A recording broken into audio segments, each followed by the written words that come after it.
Okey, kita teruskan lagi dengan 5.3 pengakhiran Kesultanan Melayu Melaka yang berpusat di Melaka.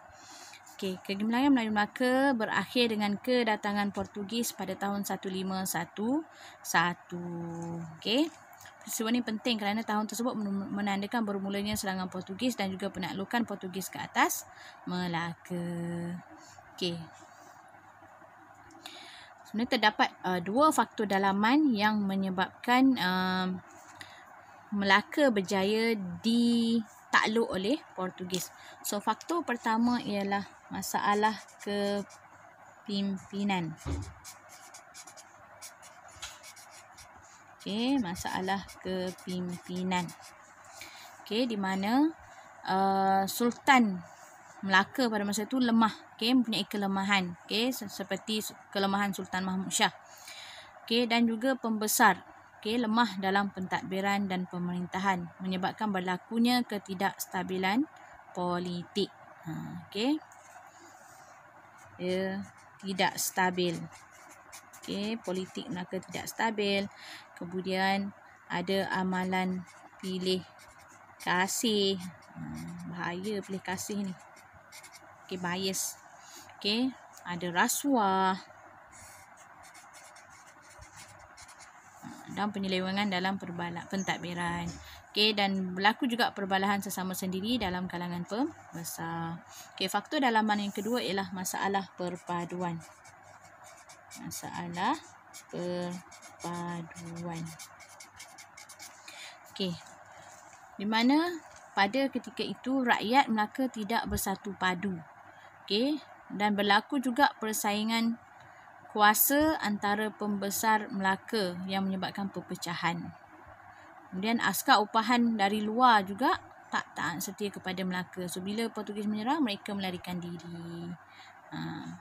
Jadi, dua faktor ni juga menyumbang kepada pengakhiran Kesultanan Melayu Melaka yang berpusat di Melaka. Dan tak terkecuali faktor utama yang seterusnya juga ialah disebabkan oleh serangan Portugis. Sebenarnya Portugis datang ke alam Melayu ni, dia ada tujuan dia. Yang pertama adalah untuk mencapai matlamat kekayaan, kemasyhuran dan juga keagamaan. Kekayaan ni maksud dia nak mengawal ataupun menguasai perdagangan rempah. Menguasai perdagangan rempah. Sebab pada masa tu memang rempah sangat diperlukan untuk memanaskan badan dan sebagainya. Dan sebelum tu pihak Portugis terpaksa membeli rempah daripada pedagang lain, pedagang Islam dari Arab dan sebagainya. Tapi terpaksa membeli dengan harga yang mahal. Jadi dia nak menguasai perdagangan rempah. Sebab tahu bila dapat menguasai perdagangan rempah, dia dapat menguasai kekayaan. Dapat mencapai kekayaan. Yang kedua, dari sudut keagamaan, tujuan keagamaan, Portugis ingin menyebarkan agama Kristian. Menyebarkan agama Kristian.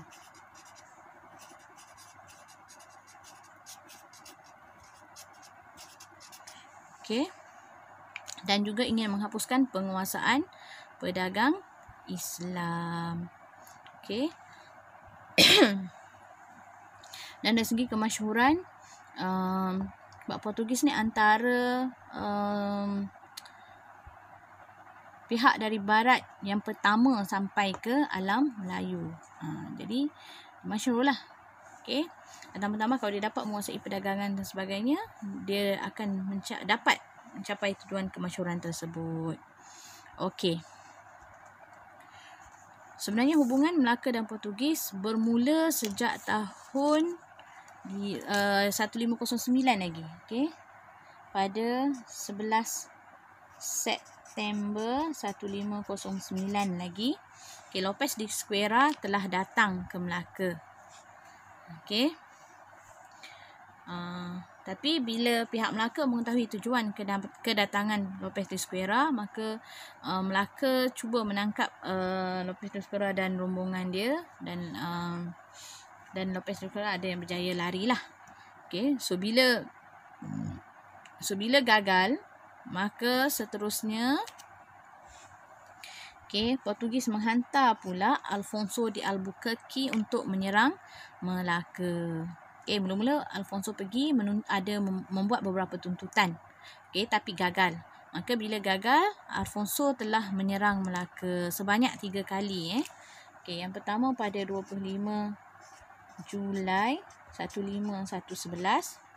Seterusnya 10 Ogos 15111 dan akhirnya 24 Ogos 15111. Dan akhirnya Melaka berjaya ditakluk oleh Portugis. Dan sebenarnya semasa menghadapi Portugis, Melaka tidak menyerah kalah dengan mudah.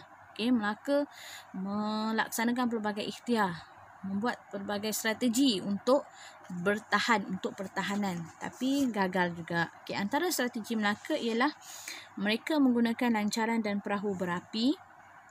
Kemudian pertahanan di Melaka diperteguhkan di kawasan pantai dengan kayu kayan dan pelbagai jenis meriam serta peti berisi sebut peluru. Tembakan meriam juga bertalu-talu dari pantai. Melaka juga menggunakan tentera bergajah. Namun telah Melaka tidak berjaya mengekalkan kedaulatan Melaka dan akhirnya berjaya ditakluk oleh tentera Portugis. Walau bagaimanapun, Sultan Melaka, pemerintah Melaka tidak putus asa. Walaupun Melaka telah ditakluk dan Sultan terpaksa berundur. Jadi setelah Portugis ditakluk oleh Portugis menakluk Melaka, maka Sultan Mahmud Shah pada ketika itu telah berundur dari Melaka ke beberapa wilayah naungan dan juga jajahannya, dan kemudian pergi ke Bintan dan bersemayam di situ. Jadi Sultan Mahmud Shah tidak putus asa, maksud tidak mengalah. Dia masih cuba untuk mendapatkan balik Melaka. Justru pada tahun di antara tahun 1515 hingga 1519 Masihi, Sultan Mahmud Shah telah melancarkan 3 kali serangan untuk mendapatkan balik Melaka, tetapi gagal. Namun pada 1526 pihak Portugis telah memusnahkan pusat pemerintahan Sultan Mahmud Shah yang berada di Bintan. Perkara ini menyebabkan Sultan Mahmud Shah terpaksa berundur dari Bintan pergi ke Kampar, dan akhirnya Sultan Mahmud Shah mangkat di Kampar. Jadi pada ketika ini perjuangan Sultan Mahmud Shah untuk mendapatkan kembali Melaka tu gagal. Maka dari situ berakhirlah Kesultanan Melayu Melaka yang berpusat di Melaka. Nanti kita akan tengok